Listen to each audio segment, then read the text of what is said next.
Okay. Thanks everyone for coming.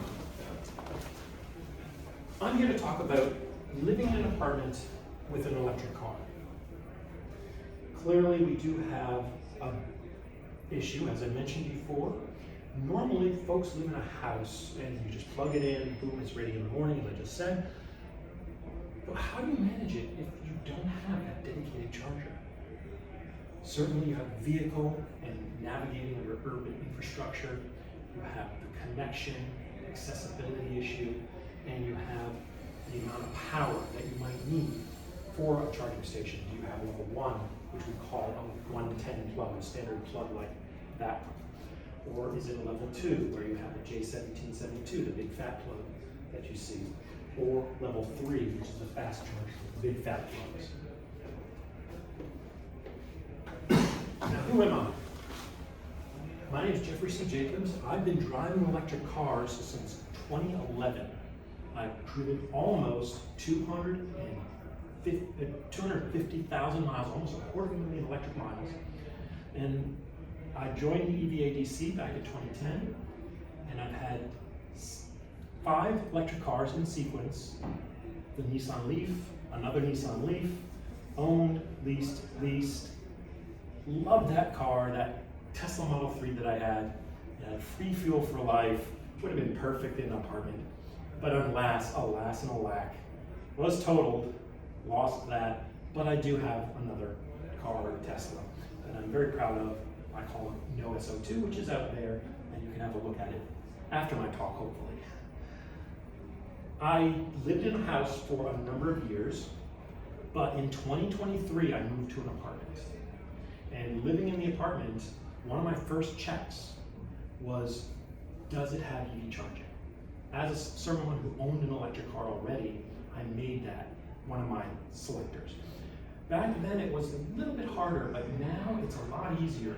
You can actually filter in apartment.com to get apartments that have EV charging. Now what you'll see in those apartments vary between level 1 or wall plug or whatever, but certainly there are apartments that have that, and you can filter yourself so that you get those. But the beauty of owning a home is that I was able to drive 1,500 miles in a month for $50. That was wonderful. You're not going to get that per se in an apartment, but you can get other premiums. But here's some of the issues. The infrastructure alone does not solve the problem. When you have an electric car, you may have charging stations, just as you see in this apartment complex here. But I will show you the one in use on the left. There's already a car there. I have no way of telling that driver, hey, I need a charge. There's no scheduling. There's no way to contact the owner. There's no priority queue system. That's something that certainly apartment dwellers will need. And the best thing you can do is set up a sort of a community in the apartment complex. Consider each other friends that all have electric cars and see the electric car benefits. Having that community can help you not just know who's coming, but know who has more need. Because usually people are fairly open in these situations. I've certainly talked. I know the guy that owns that car. He's a nice guy. And certainly if I walked up to him and said, hey, could I use the charger? He would probably say, okay. But the other thing is this, that charger on the right, it's been broken for a week. I called it into Blink because the apartment complex wasn't going to report it. And it's still not fixed.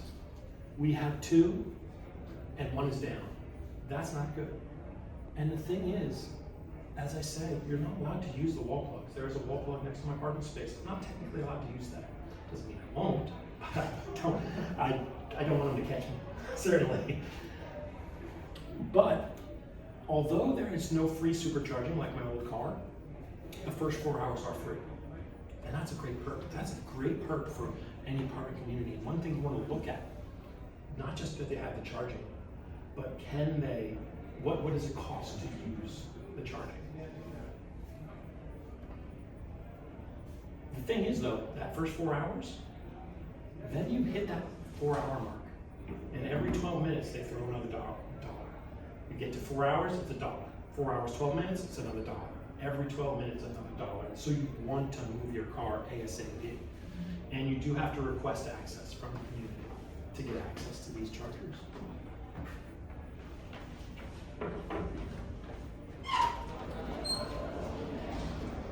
Now, we're in DC, and there are some lovely solutions that the city does provide. And I want to go through some of those. We have a multi-family EV charging assistance program here. There's comprehensive support. You have rebates for installing level 1, the wall plug, and level 2, the EVSE, the J1772 plug. You have expert partnerships that the DC Department of EE, I forget what that stands for. Al, you remember?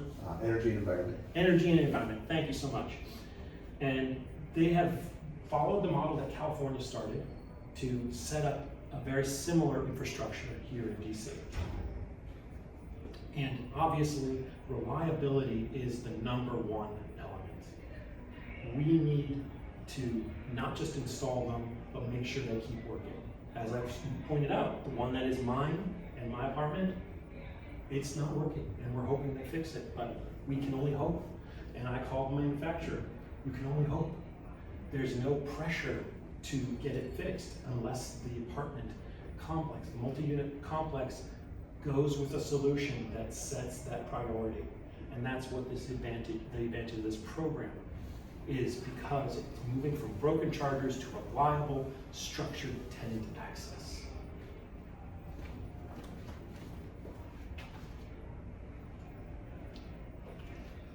Now this program, it's launching actually right now, March 2026, and it's going until September 2027.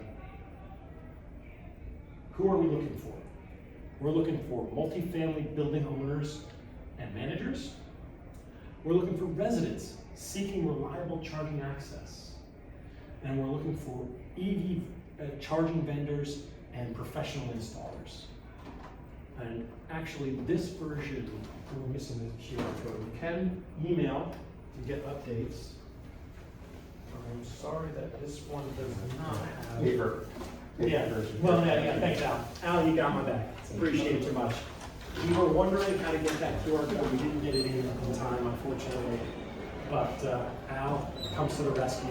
That's what I appreciate about you. Any questions on EV charging? Yes, please. Can you go into a little bit more depth on the CalStart model? What are some good things about that, or just holistically, what is that? How's it looking to be seen?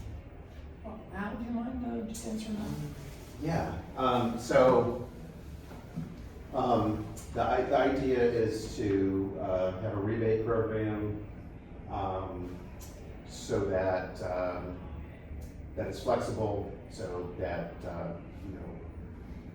vendor agnostic, solution agnostic. So if I'm a apartment building, condo, co-op, I want to do EV charging, I can explore different solutions, find something that makes sense for my property, and then the program, which is being developed, would spell out, we will pay this amount of money for level 1, this amount of money for level 2. Here's the cap, the maximum you can get, but it's ideally would be a very flexible program that is going to help defray the costs, but give these properties the flexibility to find the solution, the electrician that works for them, and be very open to different options. Right, and the important thing is that it is a one-stop shop type thing. They will handle all the elements of either you're the apartment complex, they'll tell you how to do it.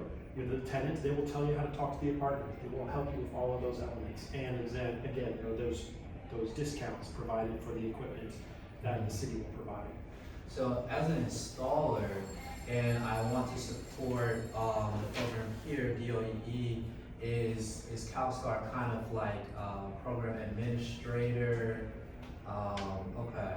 and they can kind of give like a general like framework of what the program is trying to promote, and then the installers kind of work within that framework. Is that- Yeah, exactly right. So, we've just begun working with CalSTAR. They're the program administrator, so we'll work with them in the coming weeks and months to design the program and then launch the program, and then vendors, EV installers, properties, tenants will be able to take advantage of the program once it's up and running. Any other questions? Yes. So just as a resident in multifamily buildings that has an electric car, but what is the advantage to just help convince our building to do it? Like, why should I understand why building management and EV installers want to do this, but what is just the basic consumer, what is the advantage of joining this? Think about how I started this. I only looked for apartments that had EV charging. Right. If you're in an apartment, you are automatically filtering out all the smart EV drivers that are filtering it out because you don't have it. That's the thing. Do you want to get tenants? Because the more amenities you provide for your tenants, and EV charging is one of them, the more likely you're to get tenants. Well, like in my scenario, so because we didn't have one, I recently got an electric vehicle last year, so I went on to search, like you said, I found the closest building that had one, and then I rented a space in that building. Oh, really? Just so you could get it. Oh, that's it. Well, also because I didn't have parking in this thing, so I wanted to get this new electric vehicle off the street, so it was a multi-reason. Absolutely. Well, that's the thing. Now, DC is working towards curbside charging. One thing that there's this company called It's Electric that is providing chargers where you get a cable and there's basically a plug on the side of the road, and it's a special charging cable that you can plug in. If you're a member, they will give you the cable and you plug it in, and then you plug your car in. It's a special extension cord that connects to your plug. If anyone has ever been to Europe, it's the system that they use. Essentially, you carry the plug in your car and you just plug it into. And that's rolling out soon? It's already, one of the wards, I forget which ward, but one of the wards already has It's Electric plug, and they're looking to put It's Electric plugs in all of the wards in DC. Good to know. Okay, thank you. My pleasure. Ward 1, were you at my? I was, but unfortunately I was in another one, so by the time I got to yours, you were just ending that conversation, so I know that it's coming, but I didn't hear the details. But it's gonna be in the slides, right? Because I signed up for your slides. Oh, good. So any other questions?